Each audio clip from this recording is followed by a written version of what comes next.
boas tardes, moitas gracias por concedernos esta entrevista. Grazas a vos. Produces poesía para nenos e poesía para adultos.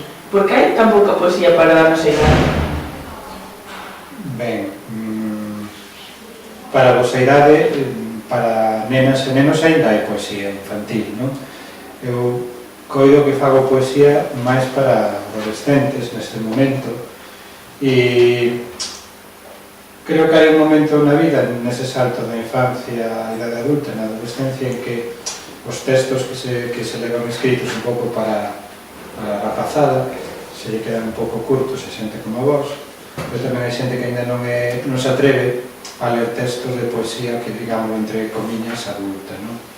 Entón, eu creo que hai aí unha idade interesante na que hai temas que a vos vos preocupan e que se poden tratar na poesía.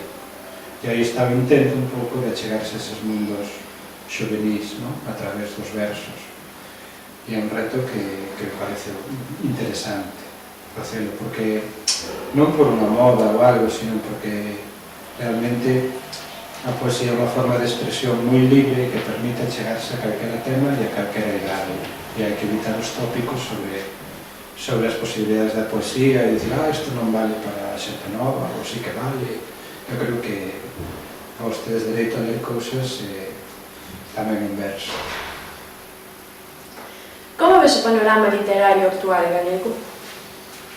Esa é unha pregunta ben complexa, destas que sí que é difícil contestar e acertar, porque sería como intentar meter o mar nun vaso de auga, algo así.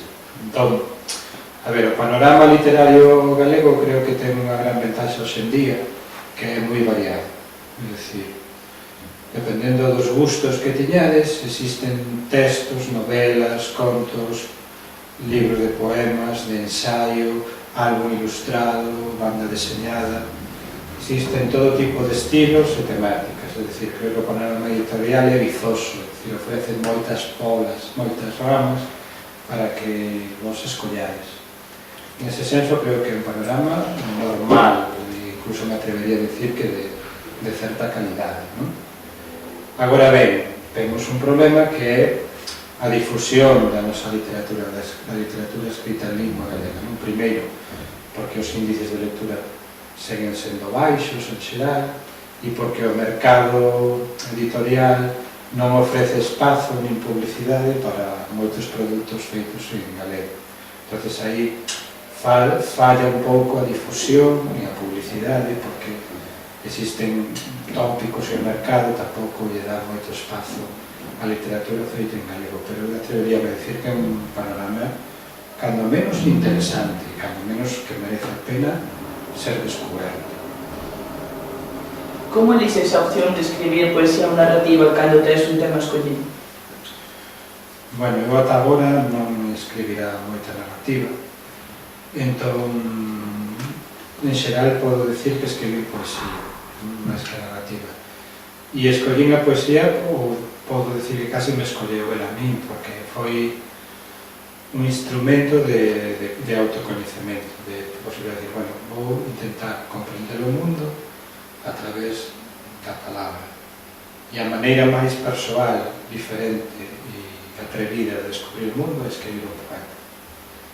Cal non é fácil, pero vou, a medida que a vida vai pasando, vou explorando todo o que me pasa a través da poesía e ademais me permite outra cousa, que é soñarme con outras voces, como ocorre neste caso con que non tiene experiencia na voz dunha moza, pero é algo que xa fixen tamén en outros libros de poemas, non? Que era experimentar vidas alleas, non?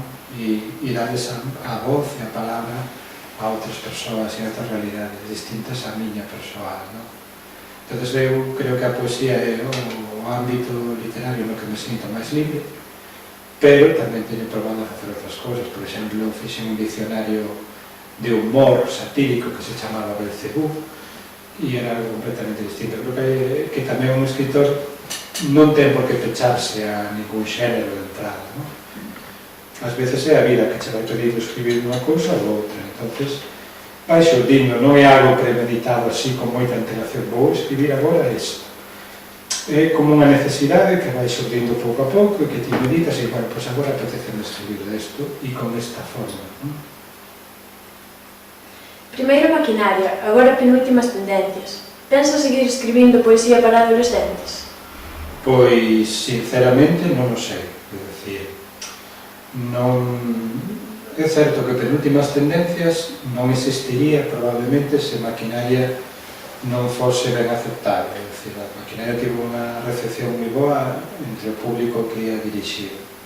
É un libro que ten moita vida, non? E que me deu moita satisfacción. E iso animoume a probar e escribir un segundo libro de poesía un pouco orientada á vosa idade, que é penúltimas tendencias. Agora ben, non quero forzar as cousas, non quero dicir, bueno, como penúltimas tendencias está aí, xa teño que escribir outro. Non me obrigo a escribir máis libros pensados para a vosa idade. Si dentro de uns anos xorde outro tema que me interese, que me pareza potente e que teña enerxía para tratar, pois non, pois adiante, pero non o sei, de verdad que non o sei. E crees que estás concienciando a sociedade? Bueno, eso é moito dicir, A sociedade recibe, hoxe en día, recibimos tanta información por tantas canles, con tanta rapidez e tanta presión, que dicir que a través dun libro de versos ti conciencias a sociedade de algo é como un pouco de prepotencia, non? Gustaríame pensar que aos que ledes e as que ledes o libro que vos abre unha pequena fenda e que vos faga dubidar e pensar sobre certas cousas, para que vos despois tomedes as vosas propias decisións na vida. Si consigue, penúltimas tendencias, facer eso, facervos reflexionar un chisquiño, xa me dou por ben pagado. Pero eso de que concienciar a xente é algo moi difícil, ademais o libro de poemas non é un ensaio, nin é un libro de pedagogía. Podes entender de diferentes maneiras, hai xente que poderá unha cousa e non poderá outra, non sei se é posible concienciar así en xeral, non? Ao mellor algunhas persoas pode concienciar de algo, pero en xeral é moito difícil. De onde surxeu a idea de escribir penúltimas tendencias? Pois de unha preocupación, digámoslo, social e ética, ante o feito de ver que moitos estereotipos sobre que significa ser muller ou ser home siguen vixentes. E aínda que hai unha especie de tona, de superficie que nos fai parecer libres e moi modernos, e moi guais, e moi superfashion, no fondo seguimos moi atados a certas normas de comportamento e de hábitos, non? Que teñen que ver moitas veces con machismo máis ou menos soterrado. E iso parecía un tema que se podía tratar tamén desde un libro de poemas, pero cunha linguaxe enfocada á xente da vosa idade, non como un libro teórico, senón a través dos sentimentos, porque, a fin de contas, en que hai moita reflexión no libro, tamén hai moitos sentimentos, pero o que nos chega primeiro son as emocións, en que despois hai que reflexionar sobre esas emocións. Na sociedade actual, pensas que hai involución cara a igualdade da muller? Pois, eu ata hai pouco gustábame dicir que non, pero polo menos eu sí aprecio síntomas de que cousas que queríamos superadas están aínda aí. Non sei se volvendo ou aflorando de novo, non? Aínda outro día, pois eso, chegou un artigo de que se estaban poñendo de festa modas, que se estaban poñendo de moda festas de aniversario para nenas de 4 a 10 ou 12 anos, nas que o que facían esas festas era vestirse de rosa, de princesas, desfilar como modelos, facerlle a manicura. Esas festas estaban se poñendo de moda nas cidades galegas, unha moda importada de Estados Unidos. Claro, cando lees cousas así, está claro que algo falla, non? Cando ves tamén que hai un control a través das redes sociais, do móvil, non? Da tua parella e que se controla a que horas sais, como vistes, con quen andas, e eso no ámbito da propia parella está claro que que algo segue fallando, non? Nesa igualdade de que vivimos. Creches necesario escribir penúltimas tendencias? Si, é que os libros, polo menos para min, só se escriben se son necesarios. Necesarios que ti sintes a necesidade de escribirlos. Sobre todo, non podes escribir un poema se ti non o consideras como algo que necesitas expresar. Senón, quedache como unha especie de cartón pedra falso. E ten que haber unha necesidade de expresarte. Porque senón, para qué? Porque non faz isto por cartos, nin por fama, nin por nada. Falo porque expresándote comunícaste con xente como a vos. E porque estableces un diálogo co lector e coa lectora. Entonces, claro que ti cando escribes algo é porque pensas que é necesario. E porque o sintes, o sea, non porque digas, bueno, vou pasar unha horiña escribindo un poema, así como que fai un entretemento, non? Como que non fai nada. Non, é algo serio e algo que nace de dentro, das entrañas, e que ten que doer ou ten que facer rir. Tens que sentirlo como algo que nace de ti, porque senón, claro. Como te sentes máis cómodo, escribindo poesía ou prosa? E por que no teatro? Bueno, eu creo que esa pregunta respondí na parte antes, non? Na poesía non é que me sinta cómodo, é que me sinto, porque a poesía non sempre é cómoda, porque a veces sacas cousas misteriosas, ocultas, feas, non é bonita, no sentido ese que se le diga a poesía bonita, non sentimental. Pero síntome libre na poesía, que é algo máis importante, e síntome consciente de certas cousas. E por iso é o xénero no que máis traballei. Agora ben, o teatro, sinceramente, porque non me atreví, e porque non me sentía preparado para escribir teatro. E a narrativa, bueno, estou facendo certos intentos, a ver se algún día chega a ser algo. Definiríaste como profesor, escritor ou lector? Antes que nada, como lector. É dicir, porque se algo foi un primeiro, foi un lector. Desde que teño memoria. E se non fose lector, probablemente non sería ni profesor, ni escritor. É dicir, primeiro son un lector como vos, alguén que lee, e que para vivir necesita ler.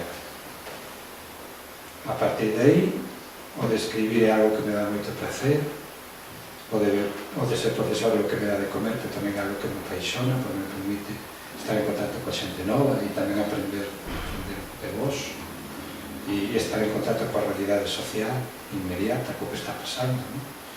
Pero, se teño que escoller, primeiro son lector, antes que outra cosa. Cales son os teus autores favoritos? E autores?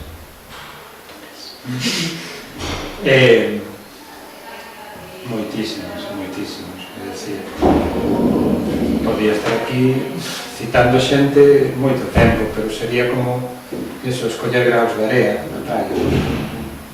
Non sei, desde os clásicos galegos ata os clásicos universais, xente que está escribindo agora, algúns destes poemas que li por aí, non sei, podo dicir Raimon Carlos, podo dicir Álvaro Cunqueiro, podo dicir Rosalía de Castro, podo dicir Olga Novo, podo dicir Dores Tembrás, podo dicir Oleo, non sei, podo dicir Fran Alonso, podo dicir William Faulkner, podo dicir Henry James, podo dicir tanta xente, depende tamén das épocas.